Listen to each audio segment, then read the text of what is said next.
شب مطلب رات، برات مطلب نجات، یہ نجات کی رات ہے۔ رسول اعظم نبی مکرم صلی اللہ علیہ وسلم نے فرمایا کہ شعبان میرا مہینہ ہے اور رمضان اللہ تعالیٰ کا مہینہ ہے۔ حضرت عباس رضی اللہ تعالیٰ عنہ کو یہ نماز تحفے میں عنایت فرمائی تھی۔ صلاۃ التسبیح نماز روزانہ پڑھیں، یا کم سے کم ہفتے میں ایک بار پڑھیں، یا سال میں ایک بار پڑھیں، یا ہو سکے تو زندگی میں ایک بار پڑھیں۔ سائل سمجھ کر کے آپ خدا کی بارگاہ میں گڑ گڑا کر اپنے گناہوں کی مغفرت کی دعا مانگیں۔ اللہ تعالیٰ کی دریائے رحمت اس دن جوش میں آتی ہے۔ اللہ تعالیٰ فرماتا ہے کوئی مانگنے والا جسے میں عطا کروں، ہے کوئی گناہوں سے توبہ کرنے والا کہ میں اس کی توبہ کو قبول کروں، ہے کوئی رزق مانگنے والا کہ میں اسے رزق دوں۔ شب برات میں قبرستان کیوں جانا چاہیے؟ دیکھیے شب برات میں کیا قبرستان تو ایسے بھی جانا شب برات کے روزے کی کیا اہمیت اور برکت ہے؟ کیوں نہیں ہے؟ شب برات حضرت علی کرم اللہ وجہہ الکریم سے مروی ہے کہ ہمارے نبی نے ارشاد فرمایا کہ شعبان میں روزہ رکھو اور رات میں عبادت کرو۔ بیری کے پتے سے نہانے سے آدمی سال بھر تک ہر بلا ہر آفت سے بالخصوص سحر آسیب وغیرہ سے محفوظ رہتا ہے۔ ہمارے پیر و مرشد حضور امام ملت جو اس مدرسے کے بانی سربراہ اعلیٰ ہیں، اورنگ آباد شہر کے قاضی ہیں، ان کا پورے ہندوستان میں 6 نمبر پہ نام آتا ہے، اتنے بڑے عالم ہیں۔ اس رات بچوں اور نوجوانوں کو فضول کاموں سے بچنے کی ضرورت کیوں ہے؟ دیکھیے شب برات عبادت کی بائک سے گھومتے ہیں، طرح طرح کے خرافات کرتے ہیں، اس سے کوئی ثواب ملے گا بلکہ آپ عذاب میں گرفتار ہوں گے۔ کیا اس رات قرآن کریم کی تلاوت کثرت سے کرنی چاہیے؟ جی، قرآن شریف کی تلاوت آپ کیجئے، اس دن ثواب اجر میں اضافہ کیا جائے گا۔ کیا شب برات میں سورہ یاسین شریف کی تلاوت کا کوئی خاص طریقہ ہے؟ 3 بار سورہ یاسین پڑھنی چاہیے۔ پہلی بار درازی عمر کی نیت ہو، یعنی آپ سورہ یاسین اس نیت سے پڑھیں کہ پروردگار عالم میری عمر میں اضافہ فرما۔ السلام علیکم۔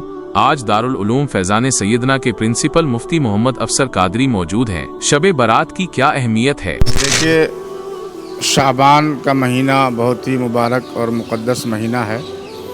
خود ہمارے نبی رسول اعظم نبی مکرم صلی اللہ علیہ وسلم نے فرمایا کہ شعبان میرا مہینہ ہے اور رمضان اللہ تعالیٰ کا مہینہ ہے۔ تو اس طرح یہ مہینہ بہت ہی مقدس اور افضل ہے، اور اس کی 15ویں شب، اس کو ہم شب برات، شب مطلب رات، برات مطلب نجات، یہ نجات کی رات ہے۔ تو شب برات کی بڑی اہمیت ہے۔ اس رات میں عبادت ریاضت کرنی چاہیے، اچھے کام کرنے چاہیے، غربا مساکین کی مدد کرنی چاہیے۔ یہ رات عبادت میں، قرآن کی تلاوت میں، تسبیح میں، اذکار میں گزارنی چاہیے۔ اس کے فضائل سے بہت ساری کتابیں بھری ہوئی ہیں۔ صلاۃ التسبیح کیا ہے، اور کیا نبی کریم صلی اللہ علیہ وسلم نے اس نماز کا کوئی خاص طریقہ ارشاد فرمایا ہے؟ دیکھیے بہت اچھا سوال کیا آپ نے۔ صلاۃ التسبیح یہ نماز ہے، ہمارے نبی جناب رسول اللہ صلی اللہ علیہ وسلم نے اپنے چچا حضرت عباس رضی اللہ تعالیٰ عنہ کو یہ نماز تحفے میں عنایت فرمائی تھی۔ یہ نماز بہت ہی بابرکت ہے۔ ہمارے نبی صلی اللہ علیہ وسلم نے مخصوص طریقہ اس کا بتایا تھا۔ اس میں ایک تسبیح پڑھی جاتی ہے، سبحان اللہ والحمد للہ ولا الہ الا اللہ واللہ اکبر۔ یہ تسبیح ہر رکعت میں 75 بار، لگ بھگ 4 رکعت میں 300 بار پڑھی جاتی ہے۔ اس کا طریقہ ہم آپ کو دے دیں گے، آپ اسکرین میں ڈال دیجیے گا۔ ہمارے نبی صلی اللہ علیہ وسلم نے فرمایا کہ اس تسبیح کو، صلاۃ التسبیح نماز روزانہ پڑھیں، یا کم سے کم ہفتے میں ایک بار پڑھیں، یا سال میں ایک بار پڑھیں، یا ہو سکے تو زندگی میں ایک بار پڑھیں۔ اس نماز کی بہت سی برکتیں ہیں، بہت سے فضائل ہیں۔ اس نماز کے پڑھنے سے تمام گناہ صغائر و کبائر مٹ جاتے ہیں، اگلے پچھلے سارے گناہ صغیرہ معاف ہو جاتے ہیں۔ بڑی برکت ہے اس نماز کی۔ ہر مومنین مومنات کو یہ نماز پڑھنی چاہیے۔ شب برات کے دن پڑھیں، جمعہ کے دن پڑھیں، یا کم سے کم زندگی میں ایک بار ضرور پڑھیں۔ اس بابرکت رات میں دعا اور توبہ اللہ کی بارگاہ میں کس انداز سے کرنی چاہیے؟ دعا اور توبہ یہ سب دل کے معاملات ہیں، کیا ہے، دکھاوے کے لیے دعا توبہ نہیں ہونی چاہیے۔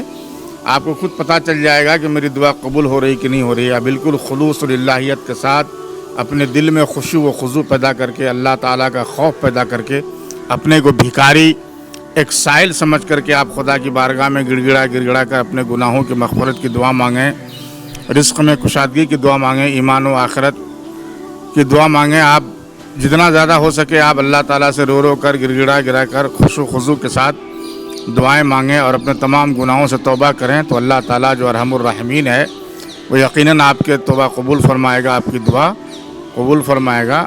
تو آپ کے دل میں خلوص ہونا چاہیے اور دل میں خشوع و خضوع ہونا چاہیے، تو انشاءاللہ